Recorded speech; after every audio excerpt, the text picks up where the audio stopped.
Chers collègues, je pense que nous serons tous d'accord ici sur deux constats concernant la vie politique locale. Le premier est celui d'une crise généralisée de l'engagement local, politique ou associatif, qui se pose avec encore plus d'acuité dans les petites communes où le vivier de citoyens prêts à s'engager est plus réduit.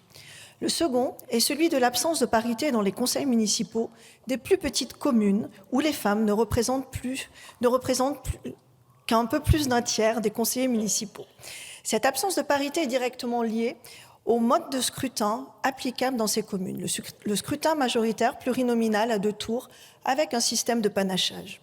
Porté par mon ancienne collègue Élodie Jacquier-Laforge, ces propositions de loi que nous allons examiner aujourd'hui en étendant aux communes de moins de 1000 habitants le scrutin de liste paritaire apportent une vraie réponse à ces défis. Les 24 948 communes concernées par ces textes, qui représentent 72% des communes françaises, ne méritent pas moins de démocratie que les autres. Elles méritent mieux que la situation actuelle, tout comme les près de 9 millions d'habitants qui y résident.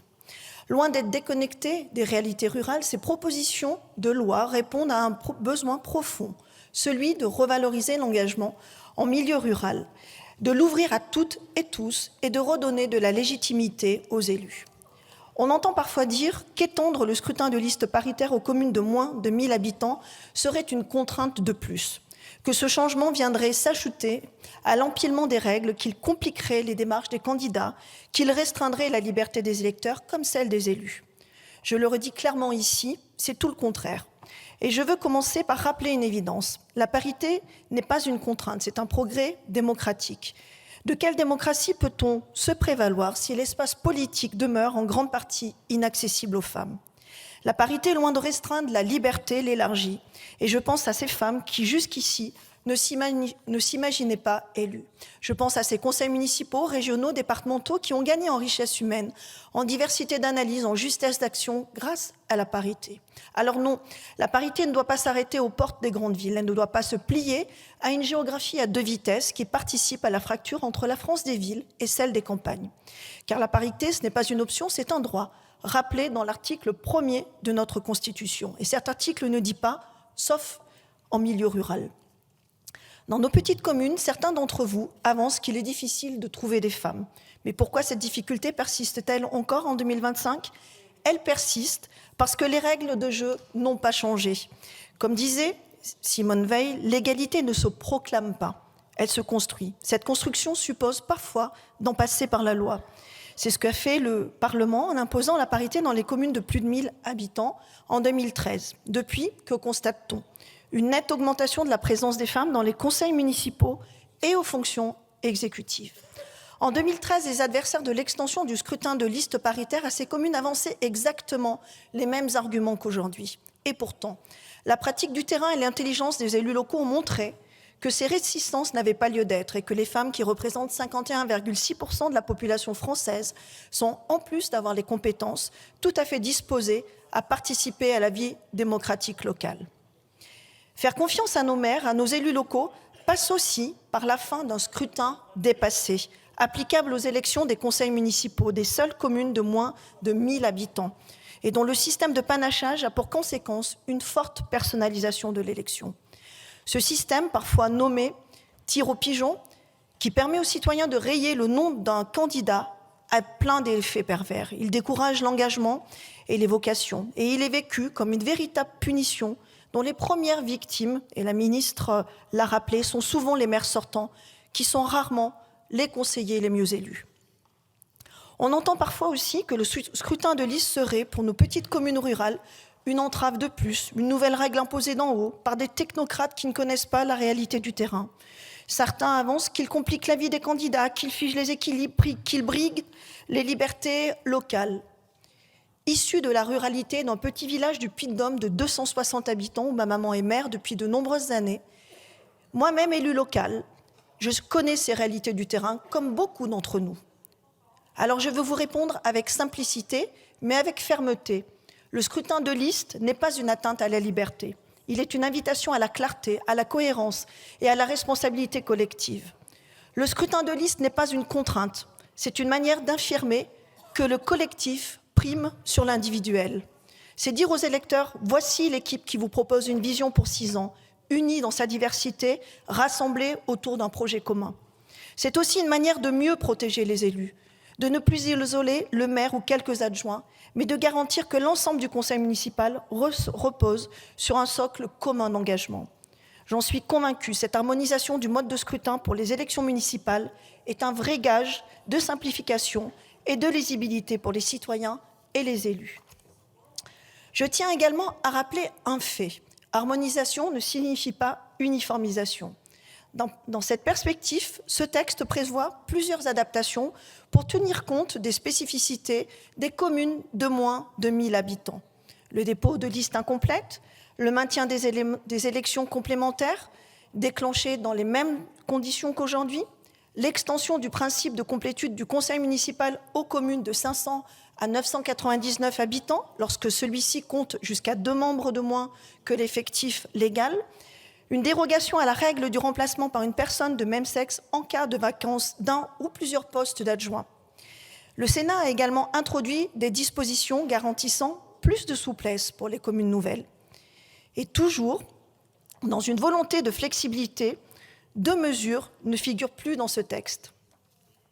L'extension aux communes de moins de 1000 habitants du système de fléchage pour l'élection des conseillers communautaires. Le mode actuel de désignation, c'est-à-dire dans l'ordre du tableau, est donc conservé. Et deuxièmement, la composition des exécutifs intercommunaux demeure, quant à elle, inchangée. Oui, le texte adopté par le Sénat en première lecture le 11 mars et en commission des lois à l'Assemblée nationale mercredi dernier est un texte équilibré. Oui, c'est un texte attendu par nos élus locaux qui me l'ont encore rappelé ces derniers jours dans le Puy-de-Dôme. C'est aussi un texte qui recueille le soutien de toutes les associations d'élus locaux. L'Association des maires de France, l'Association des maires ruraux de France, Intercommunalité de France, qui portent cette revendication depuis des années. C'est un texte qu'il conviendra donc d'adopter rapidement pour qu'il puisse s'appliquer dès les élections municipales de mars 2026. Une adoption conforme et donc définitive en deuxième lecture à l'Assemblée nationale permettrait d'avoir un délai entre l'entrée en vigueur de la réforme et les élections municipales d'environ 11 mois. Ce délai est suffisant pour informer largement les citoyens de la modification du mode de scrutin et pour permettre aux élus locaux de constituer leur liste. J'entends les craintes de certains quant au délai de mise en application. Et oui, le changement est toujours source d'inquiétude. Mais ne laissons pas croire que ces petites communes sont incapables d'atteindre ce que d'autres territoires ont su faire. Loin de fragiliser nos communes rurales, ce changement du mode de scrutin peut leur donner un nouveau souffle, fondé sur l'engagement collectif et sur la visibilité des projets. Malgré tout, il nous faut être lucides, ce texte ne résoudra pas à lui seul la crise de l'engagement local. Il conviendra d'adopter des mesures complémentaires dans le texte sur le statut de l'élu local que nous appelons tous de nos vœux. Chers collègues, le progrès ne vient jamais sans effort, mais il en vaut la peine. Aux plus réticents d'entre vous, ne cédez pas à la tentation du repli ou de l'immobilisme. Ces 2 textes offrent un avenir démocratique, plus juste, plus équilibré et plus vivant à nos petites communes. Car ce que nous défendons ici, c'est l'unité de notre nation en matière électorale. C'est aussi la liberté pour toutes et tous de contribuer pleinement à la vie politique et publique de nos communes rurales. Je vous remercie. Merci Madame la Présidente. Alors je vais revenir sur certaines choses qui ont été dites. Premièrement, je crois qu'aucun d'entre nous n'a le monopole de la connaissance de nos petites communes rurales. Alors ça c'est important de le rappeler. Et que beaucoup d'entre nous, dans cet hémicycle, sont élus locaux, quels que soient les groupes politiques. Deuxièmement, ce texte, il est quand même soutenu par tous les représentants des associations. Ne remettez pas en cause leur légitimité, sinon on n'est même pas légitime, nous, d'accord ? Les représentants des associations, Association des maires de France, Association des maires ruraux de France et Interco de France. Troisièmement, moi, ce que je voudrais dire dans cet hémicycle, parce qu'on entend beaucoup de choses, on n'est pas élu pour être élu pour faire plaisir à nos maires. On est élu pour faire avancer les choses et faire bouger les lignes. Et ce que je voudrais dire, c'est que vous parlez d'une grosse mobilisation sur le terrain. Moi, j'ai vu une pétition qui a rassemblé 734 signatures sur les 34 935 communes de France. Voilà où on en est aujourd'hui. Alors, revenons sur les arguments. Le scrutin de liste. Alors, le scrutin de liste, certains d'entre vous sont contre. Moi, je vous dis qu'il crée une dynamique autour d'un projet collectif et il assure la stabilité municipale. Aujourd'hui, on a des chiffres qui sont affolants de démission de nos élus. 2400 maires sont démissionnaires, 57 000 postes de conseillers municipaux sont vacants. Donc il faut trouver quelque chose pour revitaliser quand même l'engagement local. Deuxièmement, le panachage et le tir au pigeon. Un peu de silence, s'il vous plaît. C'est un frein à l'engagement. C'est un frein à l'engagement. Voilà. Il n'y a pas que vous qui parlez avec des élus locaux. Voilà, j'en suis une. Donc écoutez avant de critiquer. C'est un frein à l'engagement, je le répète, et c'est souvent ressenti comme une vraie punition par les maires qui arrivent souvent en dernier des résultats. Et ça accroît la fatigue démocratique, la fatigue du maire à qui on oppose le manque de légitimité. Et ce scrutin, en fait, il s'apparente, moi, à ce que j'appellerais un petit meurtre entre amis, où on règle ses comptes personnels en rayant certains noms. Voilà. Et ce scrutin de liste, il permet qu'on vote pour un projet et non pas contre quelqu'un. C'est important. Le collectif est protecteur, et d'autant plus à l'heure de la solitude des maires. Sur le problème de la liste unique, c'est pas un problème de strate. C'est idiot de dire ça, parce que le nombre de listes uniques existe aussi dans les communes de plus de 1000 habitants. Près de 40% aux dernières élections de 2020. Et leur nombre augmente, plus 85% entre 2014 et 2020 dans les communes de plus de 3500 habitants. Dans le Puy-de-Dôme où je suis, il y a des communes qui ont eu une liste unique, comme la commune des Martres-de-Ver, avec 4000 habitants, et ce n'est pas pour autant qu'il n'y a pas de vitalité démocratique du tout. Sur la parité, alors la parité, comme dirait un de nos collègues, pourquoi pas? Voilà, c'est preuve de l'envie qu'ont certains, finalement, de mettre en place la parité. Hein. Vraiment. Moi, je vais rappeler quelques chiffres. Moins de 20% des maires sont des femmes. Moins de 40% des conseillers municipaux sont des femmes. Moins de 30% des premiers adjoints sont des femmes. Alors oui, on peut parler vraiment de zone blanche de la parité. Et qu'est-ce qu'il faut faire? Eh bien, il faut agir par la loi, et par la loi que nous examinons aujourd'hui. Alors, ce que je voudrais rappeler aussi, et vous l'oubliez souvent, c'est qu'il y a des dispositifs quand même qui ont été introduits par le Sénat et qui apportent de la souplesse. Et cette souplesse, c'est les listes en cas de la possibilité de déposer des listes incomplètes. Alors moi, je vais vous poser une question. Est-ce que c'est insurmontable, en cas de dépôt de liste incomplète pour des communes de moins de 100 habitants, de trouver au moins 2 femmes? Pour des communes de 100 à 99 habitants, de trouver au moins 4 femmes. Pour des communes de 500 à 1000 habitants, de trouver au moins 6 femmes. Je ne pense pas que ce soit insurmontable, et j'en ai la preuve au quotidien sur mon territoire. Et cette souplesse qui a été introduite aussi, et une autre souplesse introduite par le Sénat, c'est une dérogation à la règle de remplacement d'un adjoint démissionnaire par une personne du même sexe. Voilà. Donc, à un moment ou à un autre, je pense que tout le monde doit prendre ses responsabilités par rapport à ce texte, et non pas ne penser qu'à ses remontées terrain. Moi, j'en ai, et elles sont toutes positives. Merci beaucoup, Madame la rapporteure. Madame la rapporteure, quel est votre avis sur ces amendements? Merci Madame la Présidente. Alors pour toutes les raisons déjà évoquées, c'est vrai que nous souhaitons harmoniser partout sur le territoire le mode de scrutin de liste. Et je rappelle que le texte prévoit suffisamment d'adaptations pour permettre aux élus de composer des listes paritaires. Pour une commune de moins de 500 habitants, il faudra trouver 4 femmes au minimum. Donc cela ne me semble pas insurmontable. C'est pourquoi je donne un avis défavorable à ces amendements. Je vous remercie, madame. Merci Madame la Présidente. Pardon. Tout d'abord, permettez-moi de vous dire que je suis assez quand même troublée de voir cet amendement porté par une femme sur la parité. Si. Et je ne souhaite pas que nous commencions à faire s'il vous plaît, des dérogations. Alors il me semble que les plus petites communes sont tout autant capables que les communes de plus de 1000 habitants de trouver des candidats hommes et femmes pour remplir leur liste en respectant cette parité. Alors nous avons prévu beaucoup d'aménagements, notamment le fait de considérer que la liste est complète si elle comporte 2 candidats de moins que l'effectif légal. Et enfin, je souhaite que nous adoptions le texte conforme pour permettre une adoption définitive rapide. Donc je demande une demande de retrait. Merci beaucoup, madame la ministre. Quel est l'avis de la rapporteure sur cet amendement numéro 2 ?